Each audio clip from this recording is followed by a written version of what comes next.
Hi, this is Dr. David Cruz with White Coat Medicine Talks. Today I want to talk about aspirin.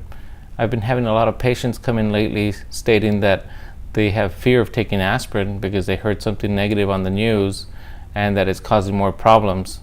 I also have a lot of patients that stopped taking aspirin, and so I decided to just go online and check to see what they had been listening to.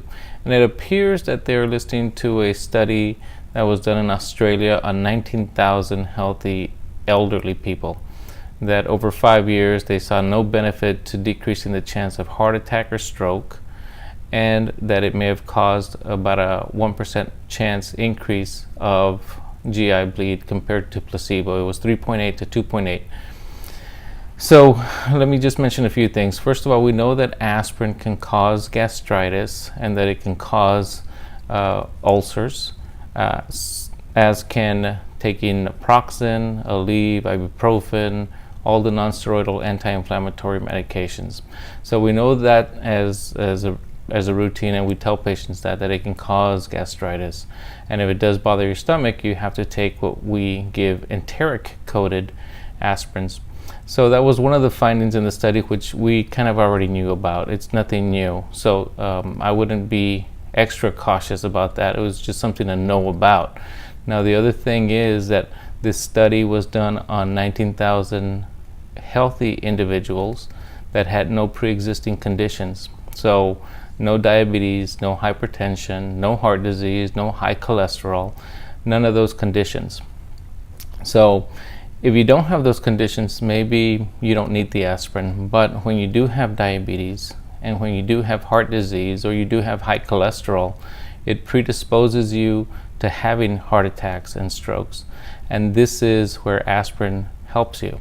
So we talk a little bit about the mechanism of aspirin. Aspirin helps so that your platelets don't stick together, and hopefully we don't get clotting that happens in the blood, which that clot can then break off and cause a heart attack or cause a stroke.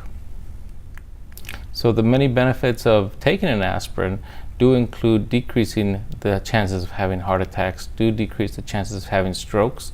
Now, some recent studies that just came out are showing the possibility of patients taking aspirin, low dose aspirin, may decrease the chance of having ovarian cancer by 23%. But this study may or may not hold water. It might be a good study. The patients were taking aspirin and or Tylenol as well, and not taking nonsteroidal anti-inflammatories like ibuprofen or naproxen. So they didn't know if the benefit was from not taking the nonsteroidal or from taking the aspirin.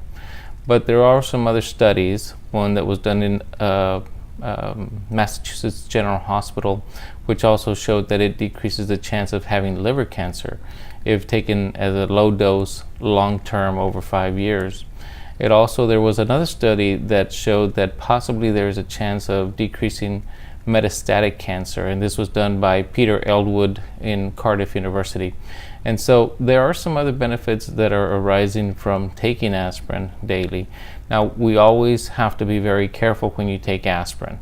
We want to make sure that if it does bother your stomach, you take it with food, or we stop taking it until you actually feel better, and then take an enteric coated, which means it's a covered capsule which will bypass the stomach and then break down, or you take it just with food, and that will help so that it doesn't cause the irritation that aspirins can cause.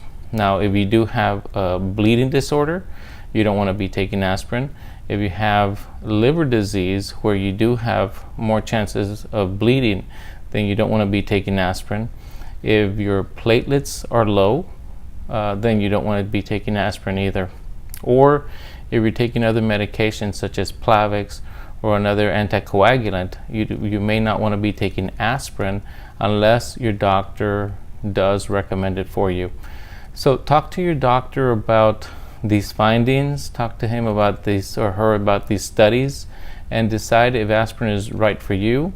If you did stop aspirin, then talk to your doctor and let them know that you stopped the medication, because they may restart you again on the medication, knowing that if you do have any underlying medical problems, that aspirin is probably more of a benefit than something that's hurting you. For White Coat Medicine Talks, this is Dr. David Cruz. We'll talk to you next time.